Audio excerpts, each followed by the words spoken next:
Nelson Mandela, The Long Walk to Freedom. Early life. The birth of a leader. Nelson Mandela was born on July 18, 1918, in Vizo, a small village in the Eastern Cape of South Africa. His father, Gadla Henry Mfakanyiswa, was a chief of the Thembu people, but after a dispute with colonial authorities, he lost his title.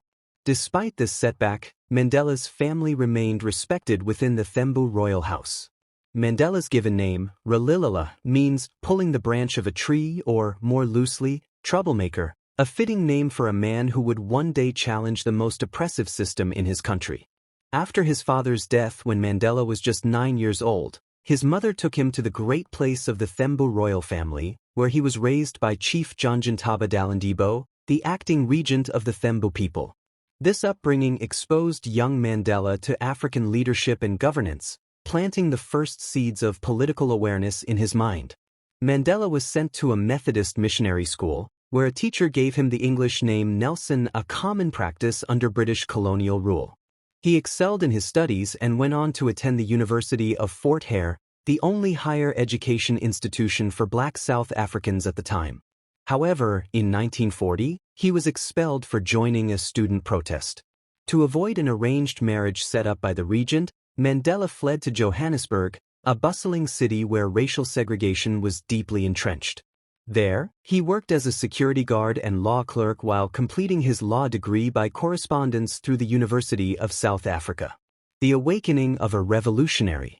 Johannesburg opened Mandela's eyes to the deep racial injustices that plagued South Africa. He soon joined the African National Congress, ANC, in 1944 and co-founded the ANC Youth League with his close allies Oliver Tambo and Walter Sisulu. They believed the ANC needed a more militant, radical approach to challenge the white supremacist government. The 1948 election marked a turning point in South Africa's history. The National Party, dominated by white Afrikaners, came to power and introduced the formal system of apartheid, a brutal policy of racial segregation that stripped black South Africans of their rights, confined them to specific areas, and denied them basic freedoms. Mandela became a key leader in the resistance against apartheid. Through peaceful protests, strikes, and boycotts, he fought for equality. However, the government responded with violence, passing repressive laws that made it illegal for black South Africans to protest or even move freely in their own country. The Defiance Campaign and the Treason Trial. In 1952, Mandela led the Defiance Campaign, South Africa's first large-scale mass protest against apartheid laws. The government retaliated by arresting him and banning him from political activity.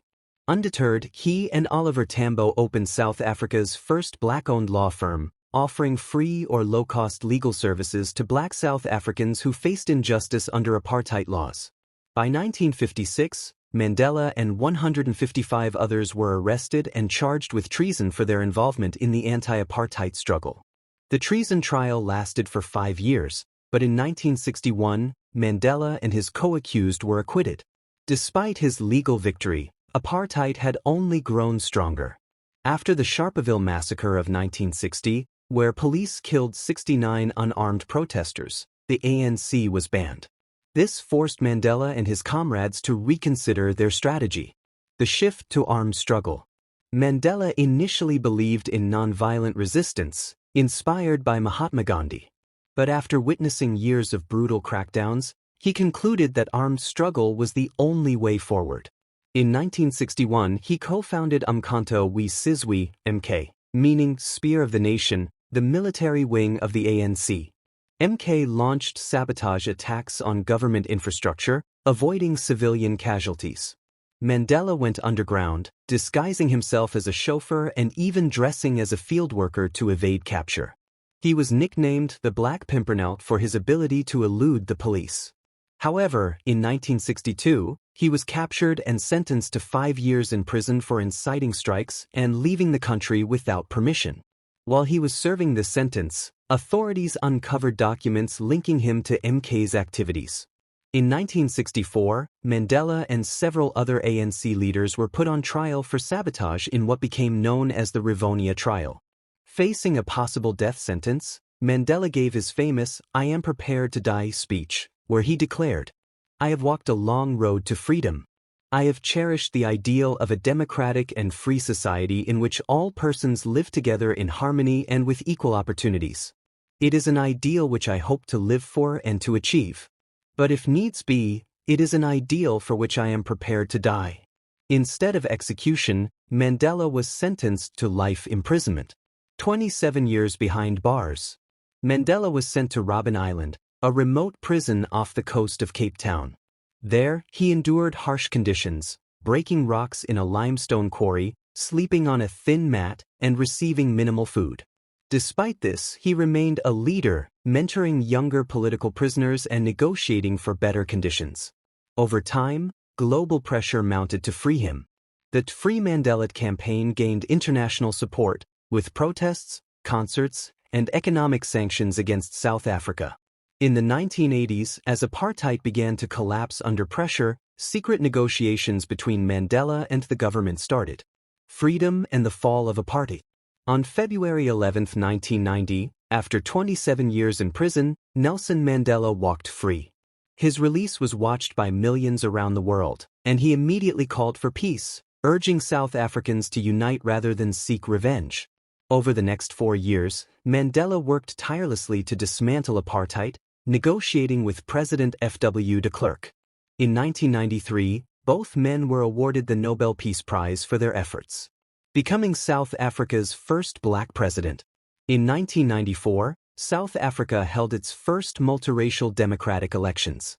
The ANC won by a landslide, and on May 10, 1994, Nelson Mandela was sworn in as the first black president of South Africa. His presidency focused on reconciliation, nation-building, and healing. He established the Truth and Reconciliation Commission, TRC, to address past human rights abuses, ensuring that victim stories were heard while also granting amnesty to those who confessed their crimes. Although he served only one term, Mandela laid the foundation for a new, democratic South Africa. Retirement and legacy.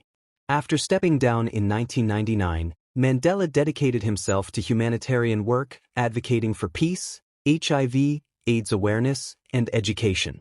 He remained a global icon, meeting world leaders and continuing to inspire future generations. On December 5, 2013, at the age of 95, Nelson Mandela passed away in Johannesburg. His death was mourned worldwide, with leaders, celebrities, and ordinary people paying tribute to his extraordinary life. The legacy of a freedom fighter. Nelson Mandela's long walk to freedom changed not just South Africa, but the world. His story is one of courage, resilience, and forgiveness, proving that even in the face of great oppression, one person can change history. His words continue to inspire. It always seems impossible until it's done,